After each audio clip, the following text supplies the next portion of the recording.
Nah, ketika turun sujud nih mana duluan? Lutut dulu apa? Tangan dulu. Ini jadi masalah, Pak. Karena ada dua hadis yang saling bertabrakan. Yaitu hadis Abu Hurairah dan hadis Wa'il bin Hujr.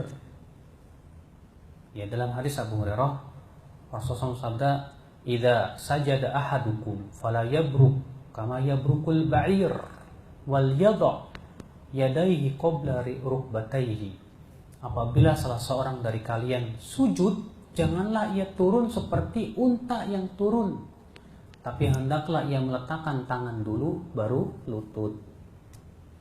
Sementara dalam riwayat Wa'il bin Hujr dengan lafaz hendaklah ia dahulukan lutut dulu baru tangan.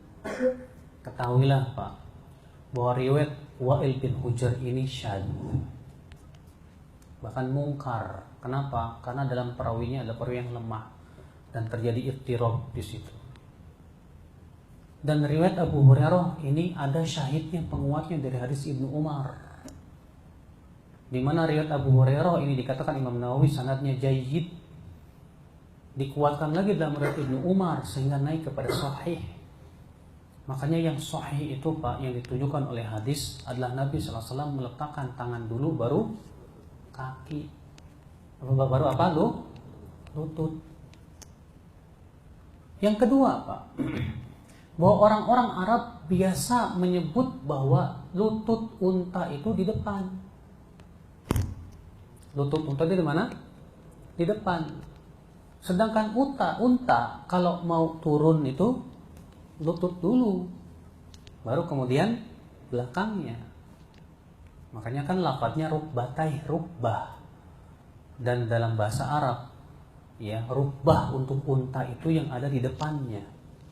Sebagaimana disebutkan dalam sebuah riwayat bahwa ketika Rasulullah SAW hijrah ke kota Madinah, maka ia dikejar oleh Surokoh, ya, dengan kudanya.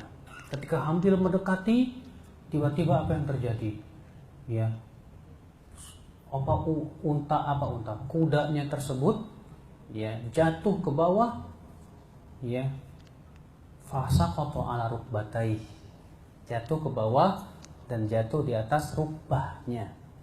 Disebutkan di situ rukbahnya, depan dulu dia masuk.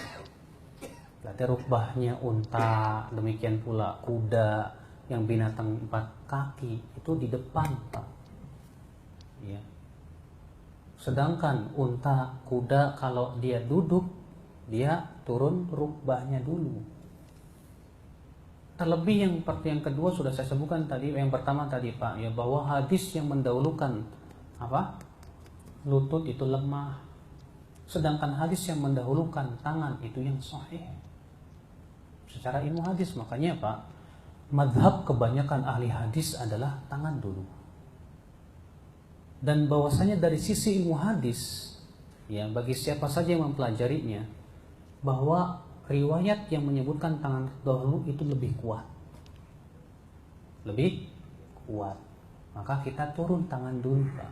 Namun Syekh Sulaiman Ar-Ruhaili memberikan kepada kita sebuah faidah, bahwa kalau kita turun tangan dulu pun juga jangan mirip unta.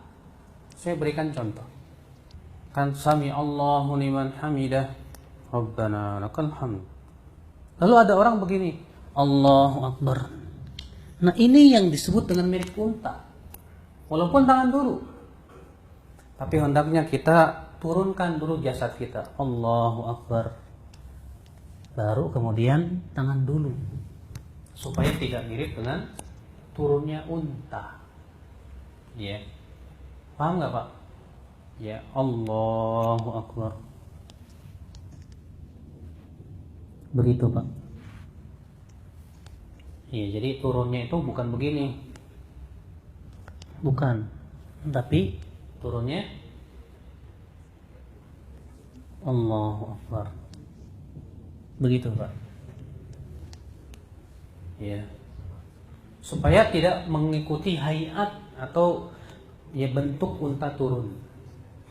Ya, Allahu a'lam.